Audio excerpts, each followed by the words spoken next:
Ada begitu banyak hal yang perlu dibahas ketika berbicara secara khusus tentang laporan-laporan percakapan ini. Kata-kata yang dipertukarkan bisa dibilang antara Trump dan Netanyahu. Jadi, Duta Besar Regav, saya ingin beralih ke Anda terlebih dahulu. Jika laporan-laporan ini bahkan sebagian saja akurat, apa yang bisa kita ketahui tentang keadaan hubungan saat ini antara Trump dan Netanyahu? Jadi secara paradoks, mungkin semacam pengungkapan perbedaan di depan umum justru menguntungkan kedua belah pihak. Dari pihak Amerika, dia menunjukkan kepemimpinan. Dia tidak menunjukkan, anda tahu, ada kritik terhadapnya dari kalangan blogger sayap kanan. Ya, podcast sayap kanan mengatakan, anda tahu, dia sudah dipermainkan Netanyahu. Dan ini adalah cara Trump untuk mengatakan, anda tahu, ini pertunjukan saya, dan sayalah pemimpinnya di sini. Dan Bibi akan melakukan apa yang saya perintahkan kepadanya. Dan secara paradoks, mungkin ini juga baik untuk Netanyahu. Karena seperti yang dikatakan laporan sebelumnya, Netanyahu telah mendapat banyak serangan. Dari Lapid, dari Bennett, dari Eisenkot, para pemimpin oposisi. Mereka yang ingin menggantikannya dalam pemilu mendatang. Mengatakan bahwa dia adalah boneka Trump, bahwa dia lemah, bahwa dia tidak menyerang Hizbullah karena Trump menahannya. Jadi dari sudut pandang Netanyahu, bisa dibilang ini menguntungkan bahwa dia benar-benar berdiri dan berdebat dengan teman dekatnya, dengan Presiden negara Israel, membela kepentingan Israel. Ini bisa menjadi nilai tambah baginya.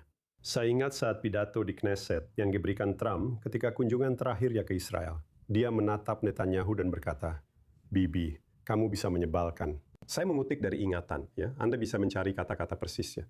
Tapi kamu keras dan kamu bernegosiasi dengan keras untuk Israel. Dan saya rasa kamu harus mengingat itu. Benar, tentu saja. Kita memang melihat Netanyahu membatalkan serangan-serangan ke Beirut yang seperti yang Anda tahu mendapat kritik keras baik dari oposisi maupun tentu saja dari sekutunya juga. Maksud saya, menurutmu bagaimana? Apa pendapatmu tentang hal ini, Dan? Lihat, saya mengerti apa yang dikatakan Duta Besar. Tapi prinsip Occam biasanya mengatakan bahwa jawaban yang paling sederhana biasanya adalah yang benar. Selama bertahun-tahun, Netanyahu telah menjual citra sebagai seseorang yang ahli dalam memanipulasi geopolitik dan sangat memahami politik Amerika, serta mampu mengarahkan semua orang demi keuntungan Israel. Sekarang lihat apa yang sebenarnya terjadi. Dalam 1 dekade terakhir, dia benar-benar telah mengasingkan orang-orang Eropa, yang merupakan mitra dagang terbesar Israel dan sekutu sejati. Israel adalah anggota Asosiasi Uni Eropa. Dia benar-benar mengasingkan Partai Demokrat dengan pergi ke Kongres dan berdebat melawan Barack Obama pada tahun 2015. Dia mengasingkan Partai Republik Arus Utama dengan secara terbuka, berpihak pada Trump dalam 3 pemilu terakhir, pada dasarnya. Dan pada pemilu terakhir, dia benar-benar bertaruh pada Trump, mempertaruhkan segalanya pada Trump, dan dia beruntung di sana. Dan sepertinya itu membuahkan hasil ketika Trump lantas menyerang Iran. Tapi peran itu tampaknya menjadi bumerang, karena berbagai kesalahan perhitungan strategis. Itu pembahasan lain.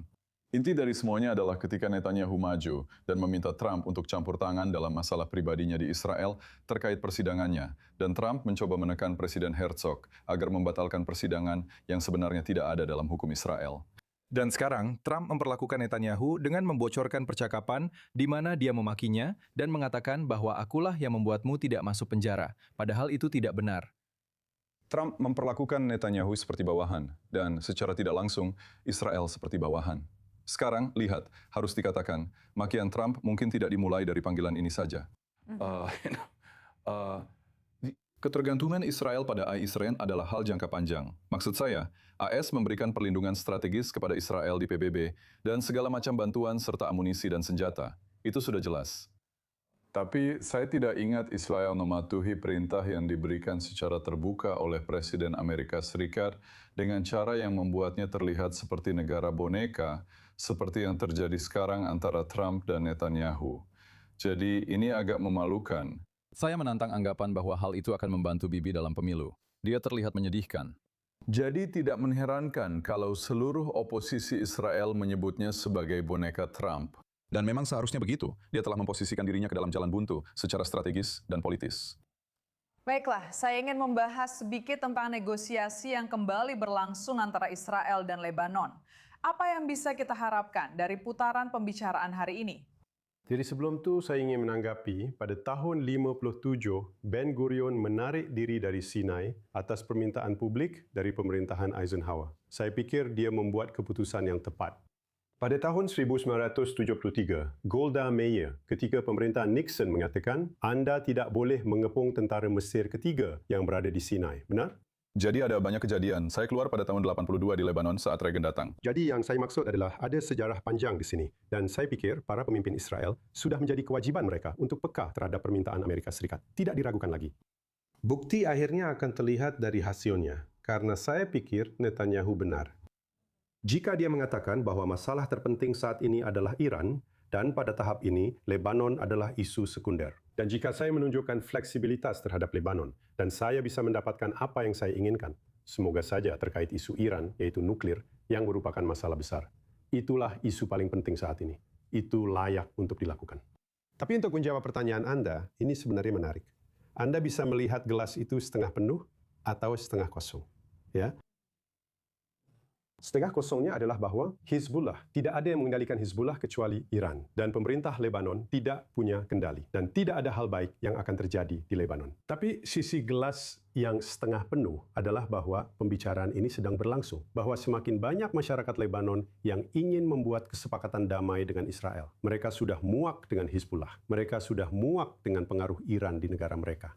Bukan karena mereka suka Zionis atau suka Israel, tapi karena mereka mencintai negara mereka sendiri. Mereka ingin melihat Lebanon sekali lagi menegaskan kedaulatannya.